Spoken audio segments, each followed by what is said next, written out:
Ruck It with Kyran Bracken and Nick Easter. The rugby podcast that doesn't take itself too seriously. Hello, everyone.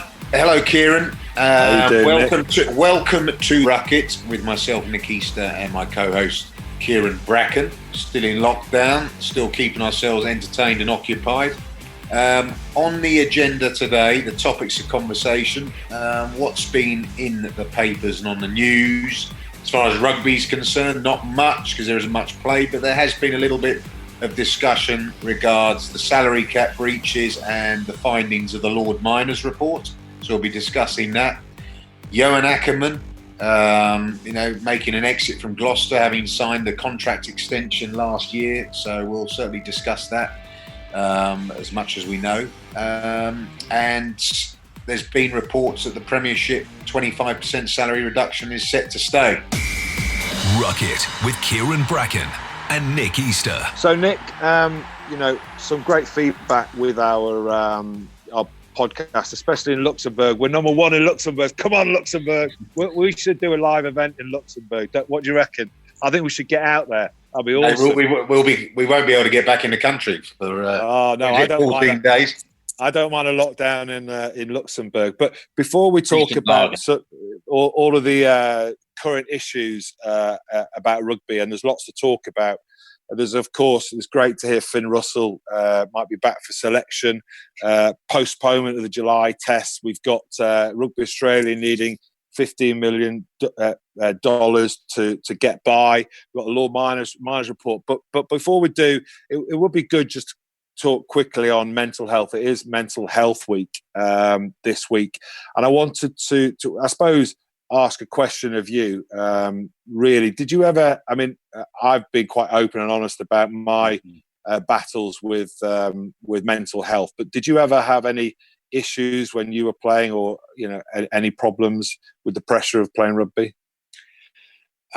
Fortunately, I didn't, Kyran, but I know how the pressures, external, internal, can play a massive factor in a professional sportsman's life, and even more so now. And I think it's great that I think we should have more than just a week sort of bringing the subject up and making people aware, because it's becoming more important in society. I mean, given the situation we're in at the moment, it's one of the sort of arguments, anti-lockdown arguments, isn't it? Really, as well. The mental well-being of people, and we don't know much about it still. But just without getting too deep into it, I was very fortunate.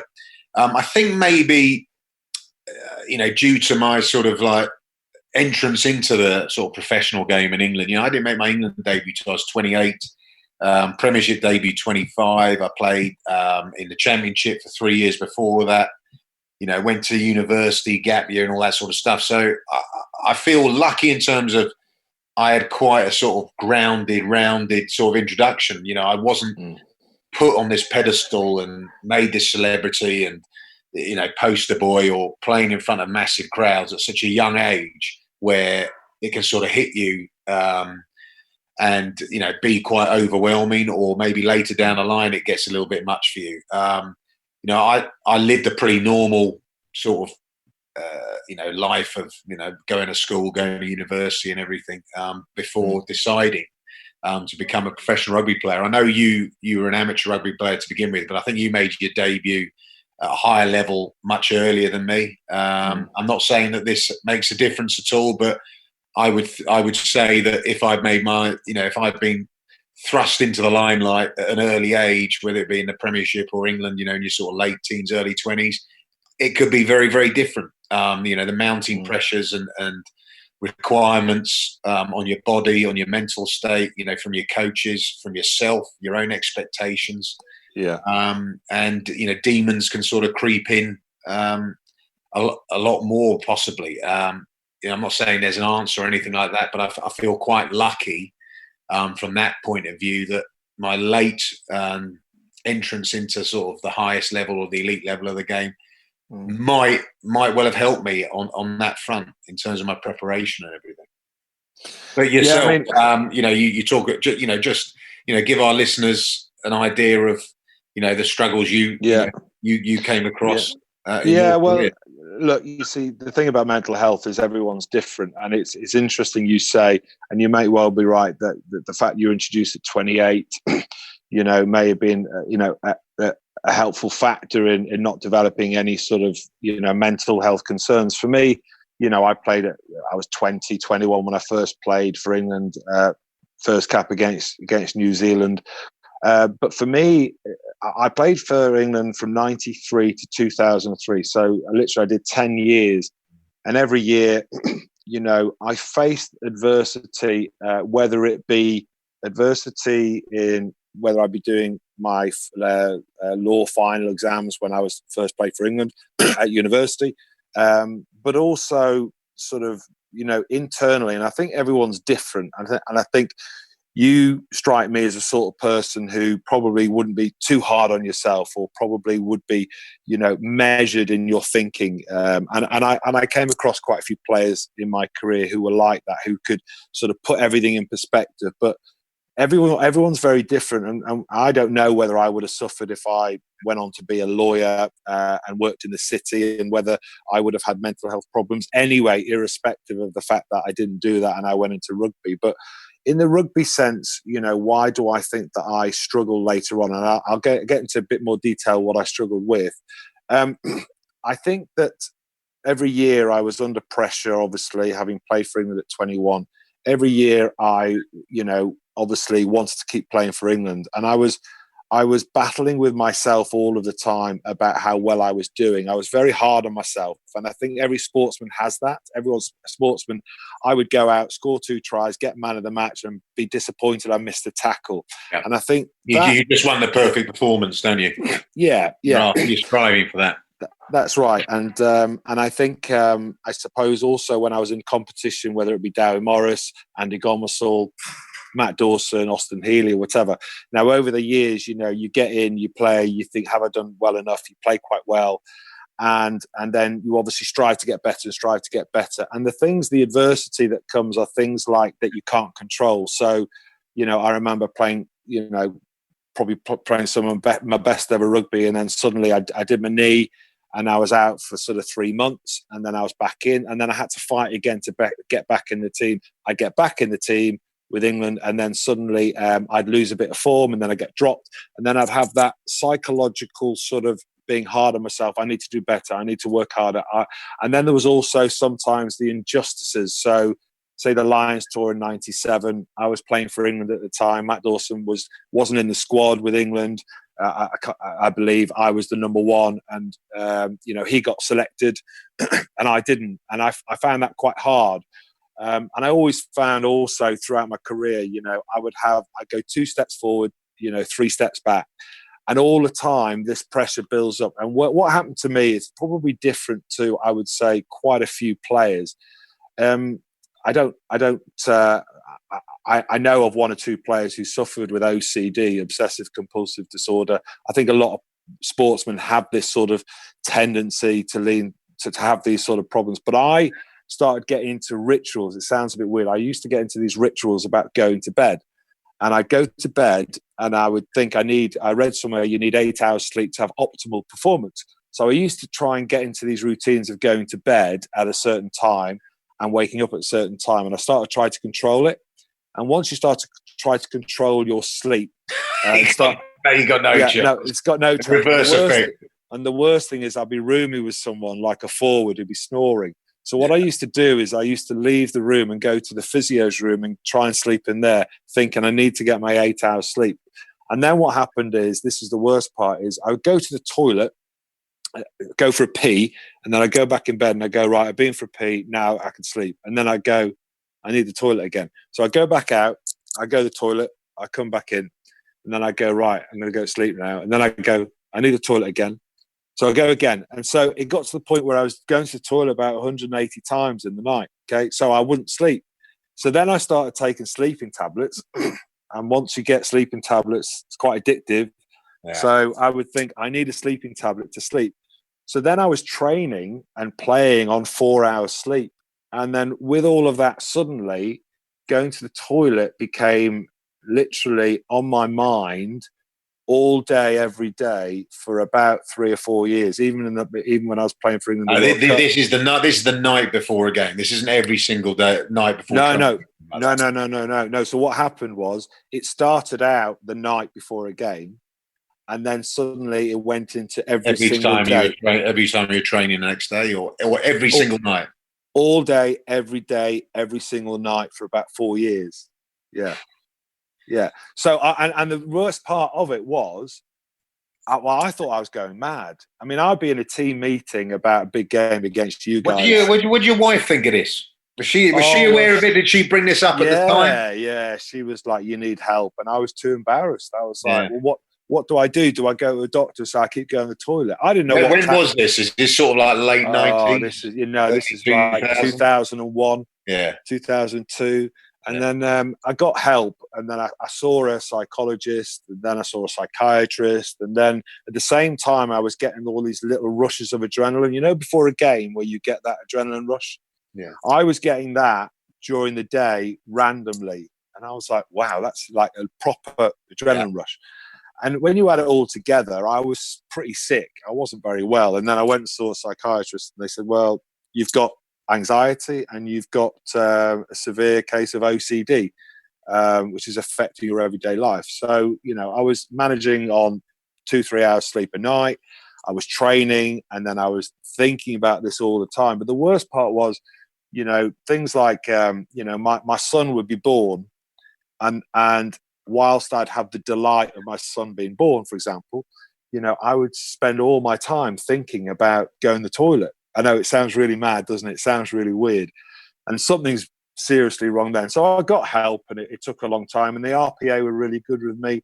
But it just is an example of, I suppose, of someone suffering in silence. And I think this Mental Health Week is important that people do, sort of speak to people and try to understand what, it's very different for everybody. It can be someone with OCD, it can someone be manic depressive, it can be someone, in a certain way. You just don't know what's behind closed doors with people. But no one knew when people heard about it. No one knew, and I just suffered in silence. And I have to say, the biggest thing about it was I was just so embarrassed to say anything to anyone. I don't mind now, but this is years later. Look, we're now, when did have you publicly? When did you?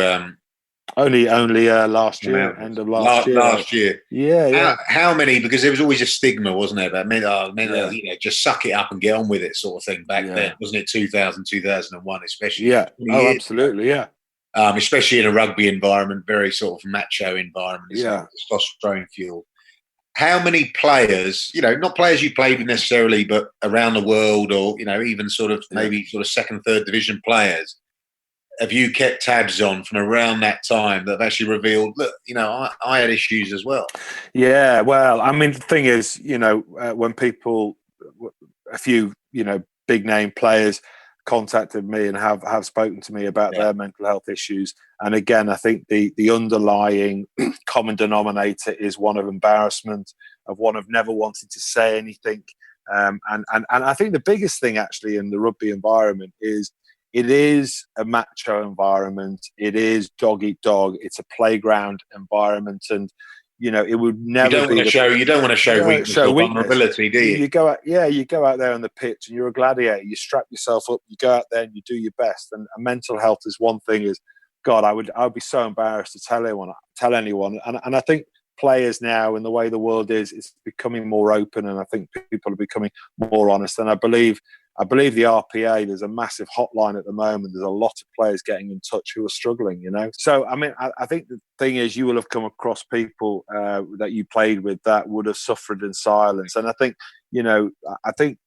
sport is a job in its own right. Going out playing for England and playing for your club is a job in your own right. And I think, mental health, affects everyone. It doesn't discriminate between the lawyer in the city, the bin man, the sports guy, and I think it's important just, people talk as much as possible and get help and don't be embarrassed. And the thing is, that's probably the big lesson for me, is that, I should have got help a lot sooner. But you live and learn. And I think the important thing is, people think that us sportsmen, that we're really tough people, and that we're, we can take the pressure and deal with it because we're gladiators. Well, no, we can't all the time.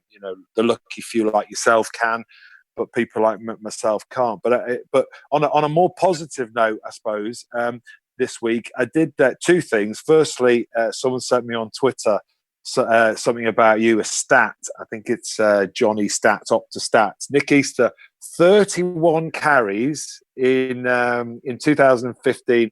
The world record amount of carries in one World Cup game. It was against Uruguay, so I just want to sort of clarify who you were playing. Mate, that was the only game I played in that World Cup. Oh, was it? But it had most. You had the most tries. Brought in for that game, mate. Brought in for that game. You scored, but also you scored a hat trick, which is the oldest hat trick ever in a World Cup. So that I have to say, bravo, well done. That was pretty impressive. But here's another stat not a stat. Someone also sent me. I don't know whether you ever made it to top trumps. Did you ever make top trumps, Nick? No, we never had. What, top trumps on rugby? Top trumps in rugby. Well, listen, they had one in 2003. Top trumps. So someone sent me a card, and I'll hopefully Ruck It _ podcast will send it. But someone sent me my top trump card. So here's the thing. What would you choose when you get Kyran Bracken? So age 32, so that's quite a good thing, isn't it? Because I guess the older you are, you might. Yeah, exactly. I mean, is it sort of experience matters? Yeah. So on the age, I did all right. Height, not so good. 180 centimeters, not good. Don't do height. The other one was my weight. It had me down at 82 kilograms. Don't do weight. You're going to lose. I'm not winning on many. You can imagine. And then the other one was tries. 3. That's not so good. I don't think that's winning you many cards. No, you could have been up against, I don't know, Jason Leonard. If you had Jason Leonard there, I'm screwed. So the only thing I had, which was vaguely all right, which was 51 caps, quite good, and then age 32. That's it. Everything else you're going to lose on. So I did find that quite funny. I'll send it to you. What would yours have been? So you'd have done all right on your age. Well, it depends, mate. Is this was this 2003 World Cup squad? Yeah. Well, yeah, it was. Yeah. So you're saying 2015? So what would you have been? I'm just thinking with you. Your age would have been which World Cup? Yeah, 2015. Your age, your height, your weight. I'd have smashed, mate. My age, I would have smashed. Your weight, smashed it out of the water. Your age, your height, right? Your caps. You were 54. How many tries did you get altogether? 9 for England. See, that's pretty good. So I'm saying you'd have done all right, actually. You'd have done all right. But how bad was I? Created some of them. How shit was I? Can you imagine getting my card and going, shit, right. Yeah, mate, unfortunately, they don't put accuracy of pass down there, do they? Of course they don't. So let's just talk about, back to rugby, the sort of the big thing now is really about the future of rugby. Bearing in mind the Miners' report, where they now want to say, which is quite interesting, they want to get rid of the marquee players. They'll review it, and I think in a way that I can understand how salaries have increased now because of the marquee players. A guy comes in, Pitau from Bristol comes in on $1 million quid a year. Some players are on 200 grand. They're going to go, well, I'm nearly as good as him. I should be on 400, 500. So I see that might be a reason. But we're at a watershed point now, I think, with the Miners' report, with COVID, with no, sort of future of the game in the next 3 or 4 or 5 months of having crowds coming and watching. The money's going to get less. I think they're going to have to vote for a smaller salary cap. And the big thing now, the players having, I believe, taken a 25% pay cut. Some of them deferred their salaries.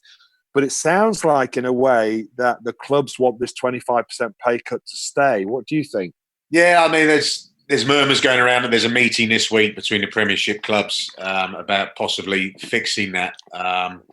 We've heard Queensland Reds in Super Rugby side.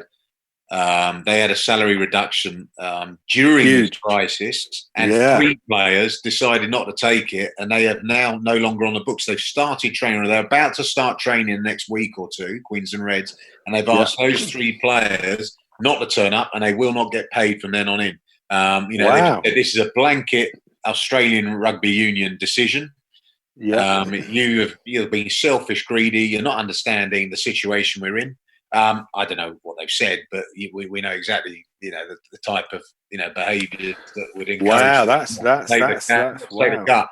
And I think it is a sort of force majeure, isn't it? Where, contractually, whether if you do ask players, in the Premiership or in the Pro 14 or France or whatever, look, you've got to take this 25% cut. They're not going to go ahead. Whether the clubs actually are in a strong position for it. But I suppose that's a conversation for another time. But I think players have just got to realise this is the situation. And 25%. I'll tell you an interesting statistic that came out from the Lord Miners report was 4 years ago. No, not 4 years ago. So 2013. He said 2013.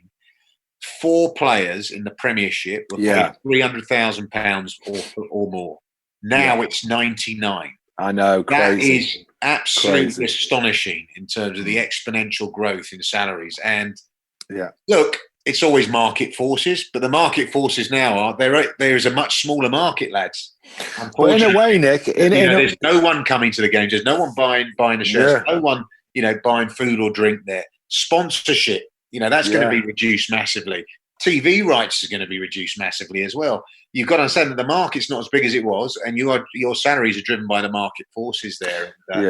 Because South Africa, better in South Africa, but I believe, is it Marks, the hooker, who's decided not to? He's, instead of taking the pay cut, or I think they gave them the option, the clubs gave them the option they had to reduce their salaries, and players could actually terminate their contracts. So that's right. He's gone to Japan, and a few of the players have decided to go elsewhere. But here's a question for you. I think you're right in the Premiership, and there is a push with all the clubs to reduce the salary cap to the 25% pay cut is there to stay. But in a way, will there be some clubs who will act like vultures? Here's a question, okay? So in France may be looking around, especially with the marquee players, especially with these now players on 25% pay cut in the UK. Will they become quite predatory and go, hang on a sec, we've got no salary cap, don't worry, come over here? I mean, that's a potential danger, isn't it, for the game to actually, for players to just think, right, I'm going to France to make more money? Mate, I think, look, it will happen. I think you'll also get a less even spread of quality teams in the Premiership. So the beauty, I think, of the Premiership up until now was how competitive it was. And on any day, actually more than any day, not just any given one day, the teams at the bottom could easily be the teams at the top of the table. Okay, and it was so competitive. That, I think, it will become less competitive because the self-sufficient clubs, the clubs with big backers, your Bristols, your Exeters, they're in a very financially strong position after this. And it will become a little bit more like the Premier League in football, where you will have, the sort of top echelon, and, they will stay there for a while, and money will dictate the quality of their squad along with other things like the culture and the coaching. Japan, I think, and France will come cherry picking our best players, because players also, they know it's a short career. They've got to make as much money for their family as possible before they retire. It can end in any moment, can't it? Mm-hmm. And they've got every right to shop around. Unfortunately, the priority here is to get the clubs and the game on a stable financial footing. Now, if that means you're going to have to close off relegation, which I think they probably need to do. I've argued against that beforehand, but I think this is a different situation now. If you close off relegation, okay, you might finish last for the next 4 years, and you might have a reduced squad number. You might have, not quite as, many X-factor players in your squad.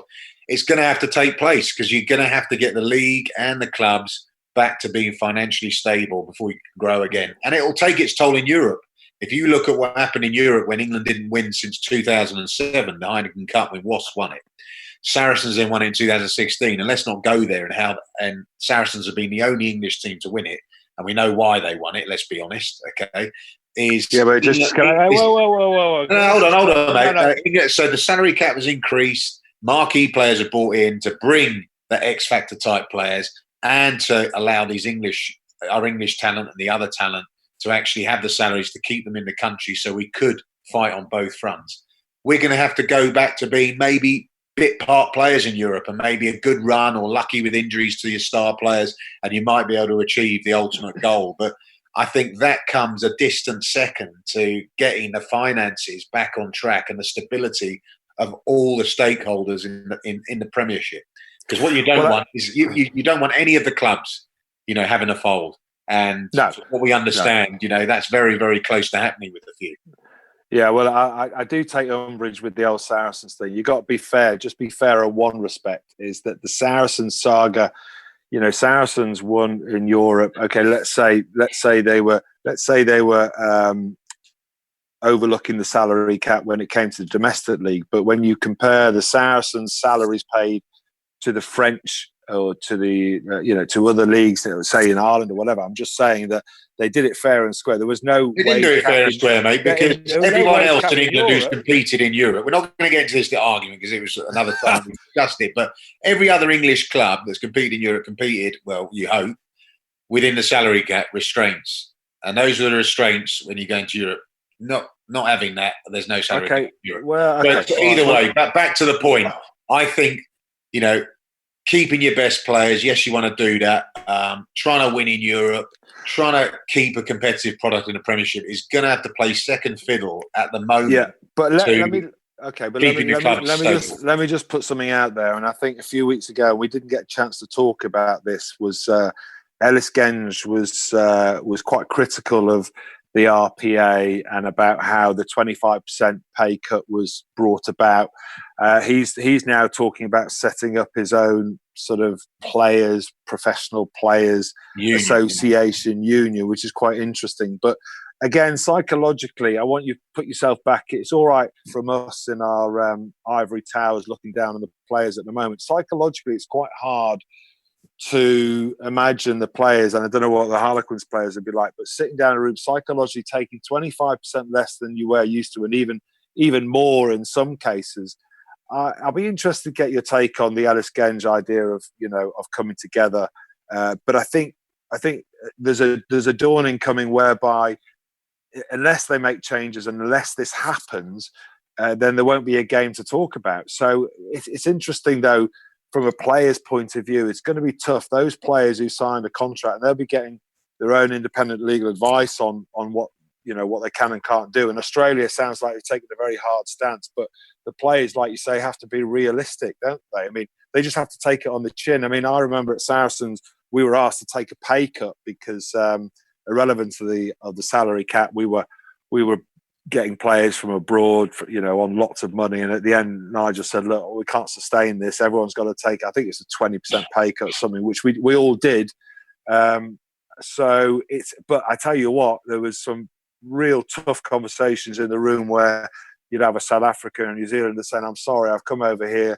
I could have gone signed for this, for someone else, but I've come here and that's my contract. I've got a contract. I'm sticking by it. And we had to thrash out over 4 or 5 days how we were going to do this. So it's so difficult. You can't just. We had when we got relegated in 2005. I think the Monday Mark Evans called us in. No one knew what we were getting into. Obviously now, a few more sort of established sides like your Northamptons have gone down. I mean, your Newcastle, London Irish gone down as well, and survived and actually been stronger for it. But back then, they were making predictions of a third of the staff getting cut and players. I can't remember what the percentage was, between 10 and 20%, probably a pay cut. In the end, the top earners took the pay cut, and there wasn't really any grumblings because they also felt responsible for the position they put them in. It's very different because you haven't played well enough to stay in the league, and actually there's a bit of responsibility on you, not only to stay at the club and help you get you back in there, but also actually have you performed well enough to earn. But this is different now, isn't it? But this is very different. Look, what will be interesting, I think, and we spoke about it a couple of weeks ago, is I think it was discussed before about the salary cap being reduced for the next period, whatever, year, 2 years, 3 years, whatever, until they get back on the field. Yeah. I think Bristol, Bath and Exeter all said no, all refused. And I think for that to happen, from what I understand, for it to legally happen, all Premiership clubs have to agree to that. Which is quite interesting why it's been brought up again this week in terms of that there might be an informal meeting regarding this, and it looks like the way it might go. Because if you were in Bristol or Exeter, who I understand, I'm not 100% sure, didn't furlough their players or were the last two, and are on, very, very good financial footing in comparison to everyone else, is you'll be thinking of the opportunity in this, as we've discussed before, where they can cherry pick the best players from other clubs, help relieve them of their financial burden, but reap the success during the next year, 2, 3, 4 years or whatever, until the rest catch up. I know you don't like talking about Saracens at the moment. They are going to. I like talking about Saracens, mate. Oh, we won't go on about the salary cap. Yeah, it's just when it was. I find it. I listen. I agree they're getting relegated. I think it's the right thing, but I think the fine was excessive. I think the I think the fact the report said everything they did wasn't deliberate. Anyway, look, they've had that. They've been caught, and it's. I think the fine is so draconian that having the other clubs sort of judge and jury at the same time. But let's not go there. But here's a question for you: when we talk about predatory teams, it's interesting when you look at Saracens when they're going to go down into Championship. Do you think they? I think Maritoji and Maku Vunipola haven't pledged to stay at Saracens. They might go on loan. Do you think they'll ever recover, or do you think? Actually, like you say, I mean, 1 or 2 players are going to Bath, I think, and a few other clubs. Once you leave somewhere like Saracens, go to another club, it's quite hard because you form friendships, you form bonds, and actually, it might well be the end of Saracens as we know it from the player pool that they have. Do you know what I mean? Just before you start, now I think another interesting part of the report, Lord Minor's report, was how if any indiscretions, if any transgressions of the cap are found again, the director, relegation, head coach, we'll go on that, but the players will also be accountable. Now, you look at that and you go, hold on a second, we were saying on here that the players know. I mean, you were, but I was like, the players know what's going on in their contract, even if their agent, via their agent, they haven't said, oh, we're going to set up this company for you, or we're going to pay you this through the corporate hospitality. You know why they're doing it. You also know exactly, hold on, I'm getting this amount of money, but we've also got so-and-so, so-and-so, so-and-so, so-and-so here. They know exactly what's going on. They're not completely blind to it, thinking, all right, we're doing everything like that. Yeah. And what's interesting is Lord Minor's come out saying, right, they're now going to be just as culpable, just as responsible for this. And you're thinking, does that sort of make that first, the findings of the first or the last report when they got relegated softer? They actually let them off a little bit. In that, you understand what I'm saying? Yeah. But anyway, onto your point, it's going to be hard for him, Brad. I think it's going to be very, very hard for him, isn't it? You probably know a lot more about the club than me in terms of the Allianz ground, their assets, their catchment area. Look, they do a wonderful amount. To be honest with you, they do a hell of a lot of good stuff. Saracens, don't they? One of the things they do is the community and the academy. Well, they got school. They set up a school, a full-on school. Yeah, amazing. So their community, their school, their academy stuff is top-notch. Arguably, the trailblazers in the league. And I think the Premiership rugby and all the stakeholders, they understand what they bring. Look, they've been more than slapped on the wrists. They will have this blemish, this black mark against them for a long, long time. And it's going to be tough for them to recover. But I think with that holding in the grassroots and what they're doing for grassroots rugby and the area they've got, sort of North London out to the east, I hope they come back.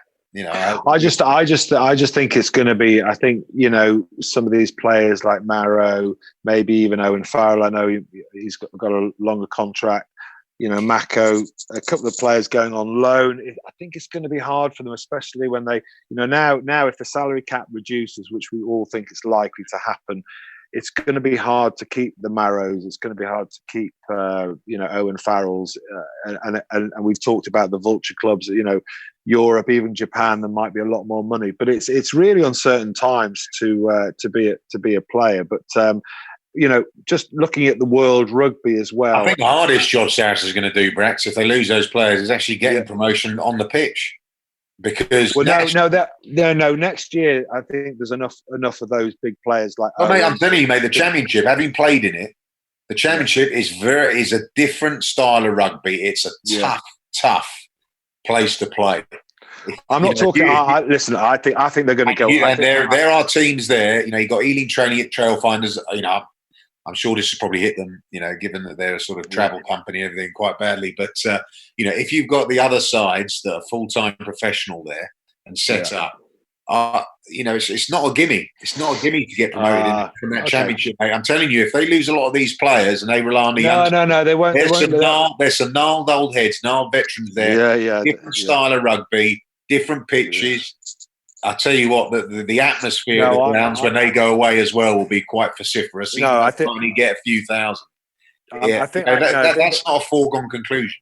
Oh, okay. Well, look, they've got Billy Vunipola, they've got Owen Farrell, they've got quite a few others who've committed, but there's quite a few players who will go on loan, and will they come back? I think I'm talking about post. I think I'll get promoted next year, but post that, if the Mara goes and the Maku vote goes, and a few of the players think, I quite like playing at Bath. It's going to be interesting how they develop, and also if the salary caps come down, there's no way they'll be able to keep Maro Toji and Maku Vunipola, or both the brothers. They just won't be able to do it. So I'm just worried about the future of Saracens, of where they're going to be. But interestingly, around the world, I get your take on the impact of this COVID is so seismic, with Australia really struggling, South Africa really struggling, New Zealand really struggling. Looks like they do want to try and get this calendar a bit more aligned now that they have the chance, because rugby is going to be put off for a while. But the interesting thing, I want to get your take on Super Rugby. Eddie Jones said that he kind of feels that it started out with 10 teams, 13 teams, 15 teams. Now, no one's really watching it. No one's following it that much, because you've got your people over in Argentina 1 minute, then, and actually everyone should go back to basics and play, because I think in New Zealand now they're playing this sort of like Super League within themselves, and actually there's probably more interest in Australian rugby at club level, probably in New Zealand at club level and at the franchise level. Actually, it looks like a restructuring of the whole world rugby in a way, doesn't it? Potentially. Yeah, look, in the Southern Hemisphere, I think it's a great opportunity for them. I'm thinking about it a lot, speaking to guys down there, having coached there. Look, first of all, in Super Rugby, I used to love watching it. Before a game, I used to get inspired. I probably actually learned just as much watching Super Rugby right, than netball than I did in the week. Because you'd see certain players, because the skill level and the audaciousness of it all, it was just ridiculous, wasn't it? It was just attack. Bit powder puff in defence, to be fair, but it was attack, the skill level, the pace, and everything. And you used to sort of pick things up and talk to your teammates in the change. You go, "Did you see that sort of what they did there? Yeah. Why don't we do that today and we call it this? Have a go at it. It was brilliant." It was much better when they played each other once. It was the three superpowers of the Southern Hemisphere. They played each other once, so you got genuine interest. The rarity was there. You had the atmosphere. You had the hype. It wasn't same old. It wasn't diluted. However, given the situation, I think you've got an opportunity now, and they will restructure. I think South Africa have an opportunity to go to sort of the old Curry Cup. With 6 sides in it. So you've got the 2 Pro 14 sides and the 4 Super Rugby sides. So you can have a proper competition there. Bring back the old style Curry Cup, because funnily enough, when I was over, love the Curry Cup. But funnily enough, when I was over there for the Curry Cup, which you were shorn of your Springboks, sometimes you got more crowds there than even a Kiwi side, or certainly an Aussie side coming over. For really. New Zealand has spoken about them doing this year, sort of a Kiwi Super Rugby just between the Kiwi sides, but I think they might have a sort of cross Tasman league, sort of domestic leagues. They get that interest. I don't know what's going to go with Argentina. They are sort of geographically not in no man's land, but in a tough place, aren't they? But I still think there's an opportunity to have so you play your domestic competition a lot like us. You qualify then for like a short Super Rugby competition. Yeah. And I tell you what, you'll fill the stadiums again then. So if you say your Curry Cup 6 teams, you go around the top 4, you qualify into the Super Rugby. The top 6 of the Aussie and Kiwi, you qualify into there. Maybe Japan have a side, maybe Argentina have a side. Yeah. And then you just have everyone plays each other once, semi-final, final, that's it. And you that's it. Home and away. And there's not many games there, but each game matters. Yeah, I think that's right. What you're saying, each game matters, and it's become no one really cares. And I think people would get behind and fill the stadiums if they're playing locally more. And then if there's less games at the higher level, semi-finals, finals, or quarter-finals, like you say, I think people will come and watch, and there'll be more money in it. And again, it'd be really interesting whether the Northern Hemisphere can sort of collide with it as well, and you can have a match off or something. I don't know, but it's interesting. We are at a watershed moment. We talk about, COVID and government and what's happening every day. It's always changing. But this is a seismic event. But from a rugby point of view, it's a great opportunity. Although, Billy Bowman's got a great opportunity to sort of make changes straight away. And the first change that came out was, we're not going to allow tries on the post anymore. I was like, geez. That's like one of the smallest issues in the game. It wasn't even an issue in the game. Oh, God. And then my kids were like, well, why are they going to do like the American football where they have the sort of Y where the post goes back? And I was like, no. Hey, did you see, but quite funnily, obviously, as soon as something like that comes out, you get all these memes and all that sort of stuff, these mini videos. Yeah. And obviously in a recent game, before obviously this law obviously hasn't been, instilled because there's been no games, but so someone sort of posted, said, well, here's a solution. There was no need to change the law. And literally a player, when a side was camped maybe 2 yards from the line, post, a player ripped off the post pad. One of the defending players just ripped it off and threw it into the dead ball and got back into the sort of 3-point stance so the defender couldn't go. And he thought, well, actually, that's usually initiative, isn't it? That's quite innovative. Oh. Good thinking. Do you think we should be on the on World Rugby Board, because we're coming up with all the solutions here? 25% cut, less games. We've restructured the Southern Hemisphere season. We've restructured it completely. So I think this podcast means we should be working at a higher level, Nick. We should be putting the world to rights. Get us on there. Ruck It with Kyran Bracken and Nick Easter. You've been listening to Ruck It on Friday. We're joined by Spencer Matthews on Ruck It podcast, and believe it or not, a singer, a dancer, a friend of mine, Duncan James. Here is a teaser to those talks. Luckily, we're backed onto a golf course, so it was quite handy because I could take my mountain bike and go riding around the golf course. I'm sure the golf owner's going to be annoyed because they've got bike marks everywhere now. Towards the very end of my drinking, I was doing a bottle of whiskey and I'd still just be sat there like watching a film and then I'd have another whiskey and then I'd have another whiskey and like. Yeah, it's just, what's the point then? It's so bad for you, but also your body, if you drink like that to a certain degree, you'll die young. The brand new rugby podcast, Ruck It with Kyran Bracken and Nick Easter. So just in terms of news other than sort of salary cap and when will we start again, is Johan Ackermann leaving Gloucester. Quite a surprise. Joined in 2017, came in, Gloucester was struggling. Laurie Fisher sort of left, didn't he? I remember the game, we beat them there with Harlequins, and he resigned straight after, at the end of the previous season with about 3 or 4 games to go. And, Ackermann came in and, by all accounts, it was a really, great culture. They were playing a fantastic brand of rugby. Not so great, the recent results, I think, 4 wins in 13, 5 wins in 13 or something before the COVID. But we know how tough, the Premiership is. They were also competing in the Heineken Cup as well, not the sort of Amlin Cup. Not Heineken Cup, the sort of Champions Cup, not the Challenge Cup. And, he re-signed an extension of 2 years late last year. And all seemed good, to carry on the work he's done. And, he's off to Japan. There's something behind the scenes we don't know about. I'd love to, I was speaking to Joe Simpson a couple of days ago about a few other things, and he didn't mention anything about it. But you don't sign an extension and then suddenly sign for Japan, unless it's the money. But it sounds like there could be a breakdown of communication with the owners. I mean, I always felt, with him signing, the one thing that they lacked was a bit of direction in what they were trying to do. Cipriani's been outstanding for him, and some of the pack Pelledri's there. They've got some great players, and they're going back to basics, and it was all working for them.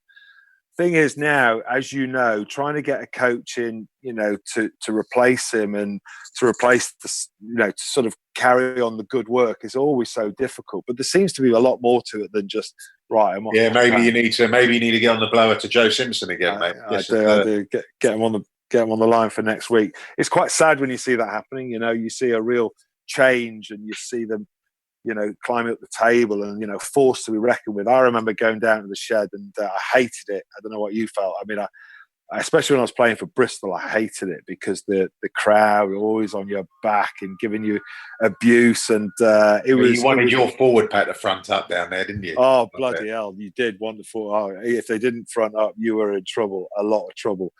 They were brutal. I remember they would tend to win almost all the home games and sort of not be so well on the road. So yeah, I mean, our fingers crossed for them now. I hope they're going to be okay. Who do you reckon might come in then? Well, names have been touted about, haven't they? Di Young, Rob Howley, a few others have been touted about. What about you? Yeah, I put my hand up. Going up? I'm in the Have mix. You? Are you? No, that's great. No. Oh, you're not? It'd be interesting because you know what else might happen is they might promote from within. Look, it's early days. It's early days, isn't it? It's just come on, Nick. Can you see yourself up in Gloucester? I can just see it now in your red and white shirt. I wonder if I upset him when I used to play there. I actually used to love, mate. I used to love playing there. Loved it. That there and Leicester.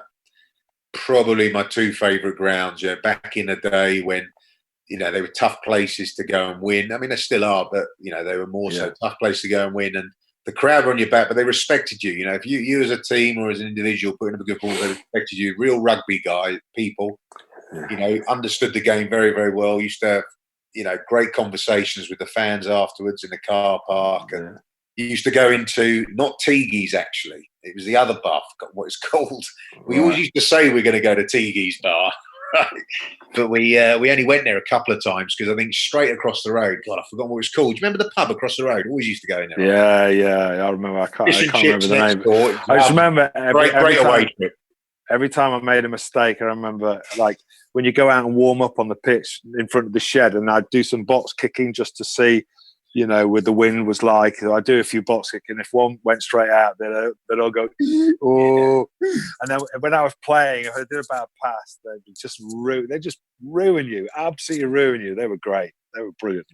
No, it's a good mate. It's one of the great grounds and clubs in English rugby and world rugby, actually. And it's interesting, as I said, go and find out from your mate Joe. But, he'd done some brilliant work there, and was it 17, 18, 89, so 2.5 seasons or just over.